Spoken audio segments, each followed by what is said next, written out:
G'day and welcome to the Ball Boys Fantasy Basketball Podcast. Today we are talking about my favorite punting strategies. Let's go! Jordan open. Chicago with the lead. Bryant to Shaq. Not a game. We talking about practice. LeBron James with no regard for human life. Anything's possible. Back out to Allen. His three-pointer. Bang! Curry for three. Wow! Unbelievable. Making it rain in New York. We the North, or now we the champions. Not the destination, it's the journey. Mamba out. G'day and welcome again to the Ball Boys Fantasy Basketball Podcast. I'm your host, Mitch Casey, and you can find me on Twitter at BallBoysNBA and on Instagram at BallBoysFantasyBasketball. Coming at you again with part 2 of our little mini punting series. Any Ted Lasso fans out there? I feel like I'm obviously a bit of a peek behind the curtains. I'm recording a few of these podcasts in a row, and I feel like I've said punting that many times that it's starting to sound like, you know, when you start saying a word all the time, it just sounds like a sound. It's not actually a word. Anyway, hopefully you guys have spread this out a little bit and it doesn't sound like that to you. But today we are talking about my favorite punting strategies. So going through a lot of the strategies that I personally like. You might disagree, but I think that these ones, and I'll state my cases for each strategy and why I think that they're better than some of the other ones, which on our next podcast, we'll be going through the ones that I'm not the biggest fan of and that I usually try to avoid if I can. So talking about our favorite punting strategies. Before we get stuck into it, make sure you give this video a big thumbs up, guys. Really appreciate it. There's lots of fantasy content coming. If you haven't already, please go and rate us on iTunes. Give us a 5-star. Let us know that we're better off without Callum. Shout out Callum, he's probably listening. But yeah, just give us a nice little comment on there. We really appreciate it. It would really help us out a lot and allow us to do more fantasy content more full time. So the more comments, the more ratings, and the more likes we can get, the better it would be, and we'd much appreciate it, guys. So let's get stuck into it. My favorite punting strategies. I'm going to start with lumping two together because I think they kind of make the most sense, and they're two basically the most popular. I'm talking field goal percentage and free throw percentage. Now, they're both popular, and they're both popular for a reason. They basically, there's two main reasons why they're the most popular and probably the best punting strategies out there is because for two reasons. The first reason is that they provide the biggest change in value out of any punting strategy out there. So, you know, when you do your rankings, obviously we are, with our punting, taking out of the equation some of these categories. When you have something like, let's say, a blocks or a steals, if I can either get 2 blocks or I can get 1 block or I can get 0 blocks. I can't get negative blocks, for example. With field goal percentage, however, I could go out and shoot 0 of 10, and I've got that's a much bigger negative than if I go out and I shoot a 0 of 1, for example. So remember, with our free throw and our field goal percentage, we are taking into account the amount of volume on that, because it's at the end of the week in a head-to-head league, it's the cumulative amount of the players' attempts and makes, right? So volume is very important when it comes to weighting how much a player's field goal percentage or free throw percentage impacts their value. For example, someone like Alonzo Ball, who I was usually a big fan of, he used to never be a really good free throw percentage, but he never got to the line. He shot like 1 or 1.5 a game. So his poor free throw percentage didn't really matter because it wasn't in enough volume that it really affected your team. You know, he might go 0 for 1, but if you've got a player going 5 for 6, well, then you've got that your total percentage, you're 5 for 7, right? And that's something you can come back from. So it always is important to, with field goal percentage, with free throw percentage, make sure you take into account the volume that you're doing those attempts on. So for that reason, when we look at the biggest negatives and the biggest positives, a lot of them fall within those percentage categories. Someone like a Zion Williamson has an insane amount of positive value when it comes to his field goal percentage. On the flip side, someone like Jakob Poeltl or Giannis has an insane negative when it comes to free throw percentage. It's just much bigger than you'll ever find with any other categories. So for that reason, when you punt those categories, you avoid yourself overvaluing someone if they provide a huge amount in one category, and you also avoid the downside of someone being really good at everything else, but just this one thing drags their value all the way down, and you're going to get the biggest case of that when it comes to percentages. The other thing is, like I spoke about on the last podcast, is when we're looking at these punt strategies, we're looking at it in a head-to-head category league, and so we're looking at a week-to-week sample size. So there's the most variance when it comes to field goal percentage because you could be on a hot week, you could be on a cold week. So when you just eliminate that, it just makes your team a little bit more consistent. It makes your team a little bit more predictable when it comes to being able to rely on certain categories. If for example, Giannis, like we said, he could go out and he shoots 10 attempts. If he shoots them at 70%, that's an awful negative.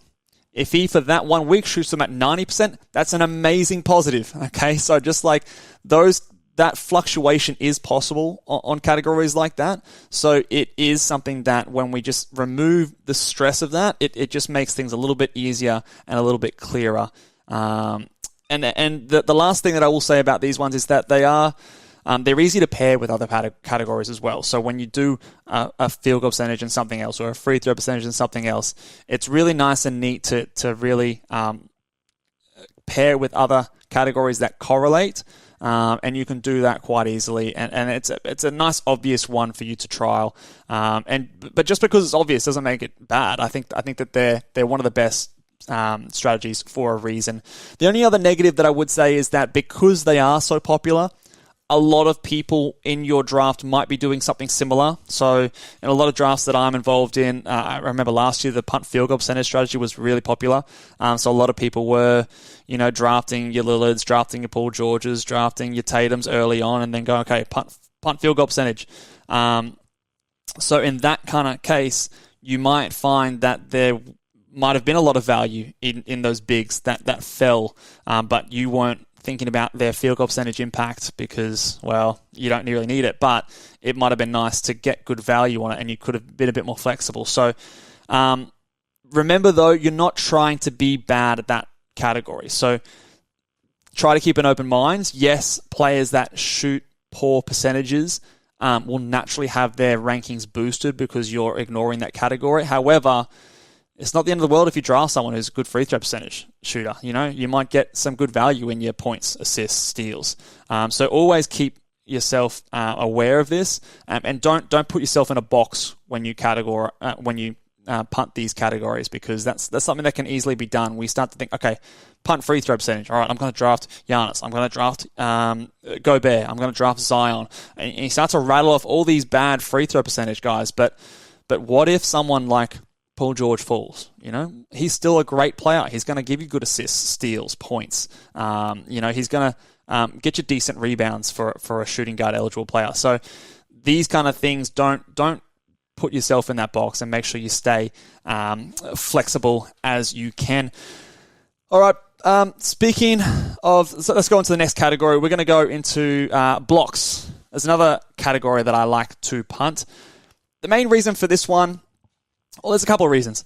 Firstly, we've spoken about a few of these names will continue to come up, but blocks is concentrated very much in a few big name players. And when I'm talking about blocks, I'm talking players who block like over 2 or 1.5 per game.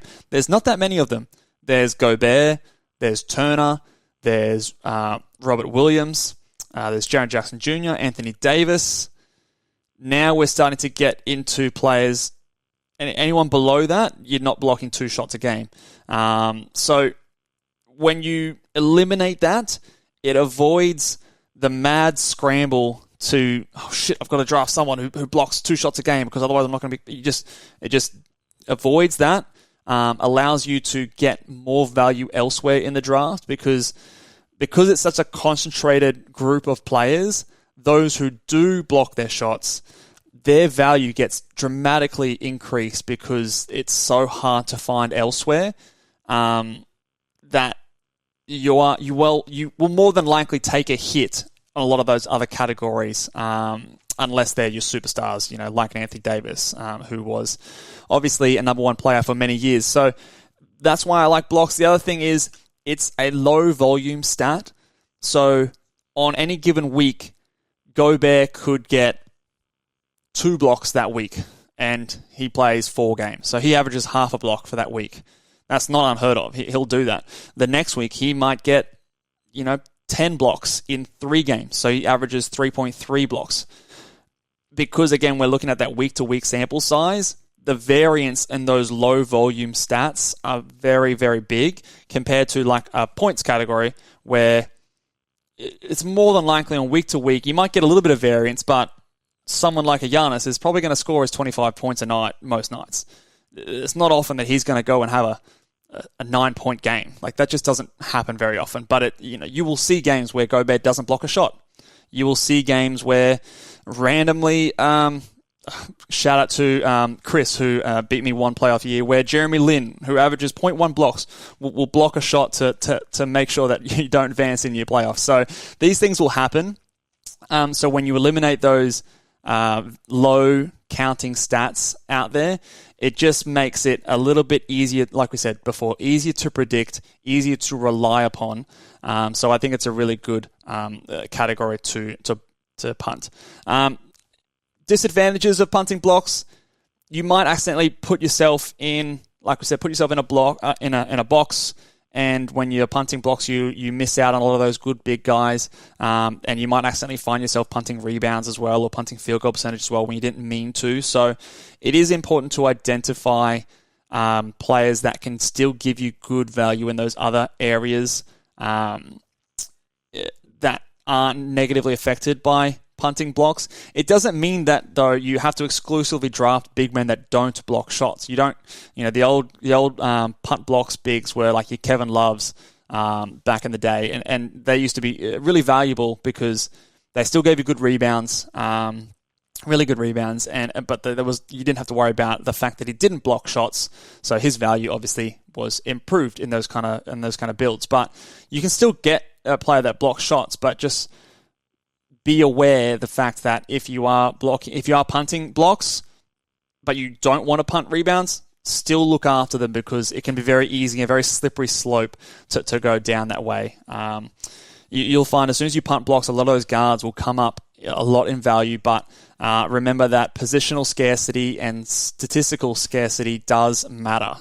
It does definitely matter, because you'll be able to find some more guys that are boosted in your punt rankings later in the draft, but you might not be able to find someone who gives you good free throw percentage and rebounds later in the draft. That might just not be hard. They might not be able to do that. So if there's someone who's unique that fits something that you need, and maybe they're not quote unquote the highest ranked guy, but they're going to provide you the hardest thing to find later, then that's usually the guy that you should take at that point in the draft. Next one that I really like, threes. It's not something that usually we see it paired with free throw percentage, but it is something that I'm warming more and more to. Punting threes. It's becoming harder and harder, if you are looking after your threes, to roster these bigs, especially, and some other guards and wings that don't shoot or don't hit a lot of threes. A good example would be someone like DeMar DeRozan. He's an excellent player. He's ranked really well, but people always, he doesn't shoot any threes. I need my threes. I want my guards and that to shoot threes. But if you just punt that category, he's an amazing player. Someone like, your classic centers, Robert Williams, Rudy Gobert. Let's maybe try someone who isn't also a punt free throw percentage guy. Someone like Jarrett Allen as another example. These guys don't shoot any threes. They hit 0 threes per game. So it's immediately hard when everyone else around you is hitting 1.5, 2, 3 threes a game to make that up, because it's something that we're seeing more and more of in the NBA. Like blocks, it's a low volume stat. Not quite as low volume as blocks are, but it is something that you might see maybe Steph isn't a good example, but you might see Desmond Bane, who averages over 3 threes a game. He might go a couple of games where he misses his shots. He's just in a shooting slump. You might not get that value from him. And outside of that, he doesn't provide you much. So that's the next thing here. It also avoids players that put up what I call empty stat lines. And there's a few guys that are like that. Desmond Bane is an example. Klay Thompson is an example. Yes, they put up decent points too, but outside of the points and threes, rebounds, assists, steals, blocks, there's not a whole lot else there. So a lot of your value is tied up in that kind of, in those categories there. Just lost my video recording there. Okay, we're back online. All right, so I think those guys that provide the empty stat lines are players that I don't necessarily value as highly, and when you punt threes, that it does naturally kind of devalue those guys a lot. Those guys that put up a lot of threes and don't, maybe low turnovers, and their ranking is boosted highly from that. Punting threes avoids those guys as well. It also naturally just boosts your field goal percentage. If you're taking less threes, you're usually taking more shots around the rim, higher field goal percentage. That's something that without even really concentrating on, you can naturally improve that category. So the downside is, a lot of best players in the NBA shoot a lot of threes, so it can be hard to sort of make that adjustment. It is often paired with punt free throw percentage builds, but I think you can also pair it with this next category, which if you've listened to me before, you know that I am a big fan on. So let's move on to that one. The next category that I'm a big fan of, punt points. Now this one, I don't think this one's very popular. And it's because it's not very popular that I really like it. Everyone loves players that score a lot of points.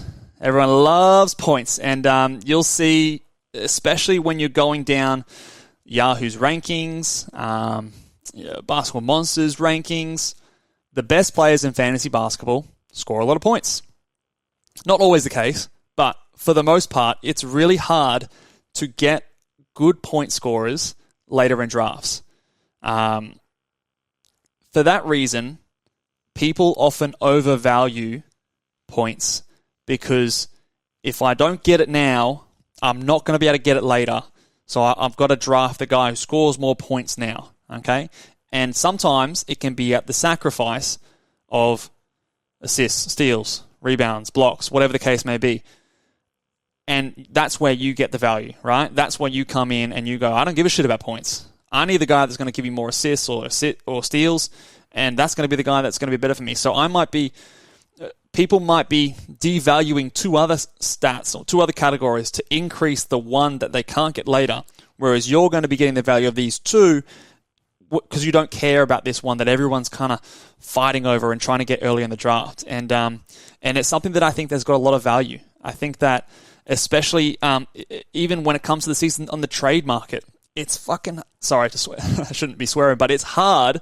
It's hard to get points off the waiver wire. So usually people try and trade for points. So if you've got a player that, scores a few more points than their guy, but their guy is just better in a few other things, you might be able to execute that trade because that team is not going to be able to get the points that your guy offers anywhere else. So I often find that when I'm punting points, I'm much better able to execute better trades and get the categories that I'm after than if I'm trying to find points. It's much harder to get high point scorers away from people because, people just love them. It's more, probably, maybe it's that psychology of it's more fun to watch your player and he's putting up buckets and all these kind of things. But when it comes to winning, I think that there's a lot of value in punting the points category because, I think other people devalue it, and that's where you can get a lot of the value.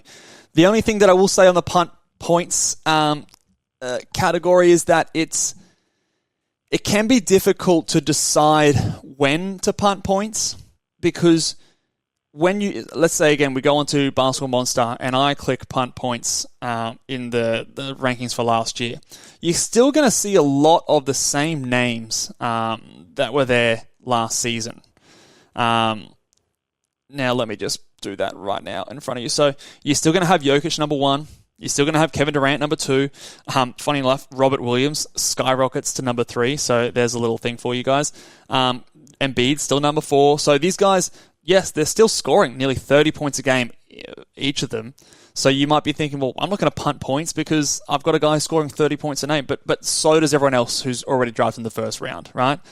So don't necessarily try not to get caught up on the fact that, because my first round pick scores 30 points a night, I have to try and win this category. That's not the case.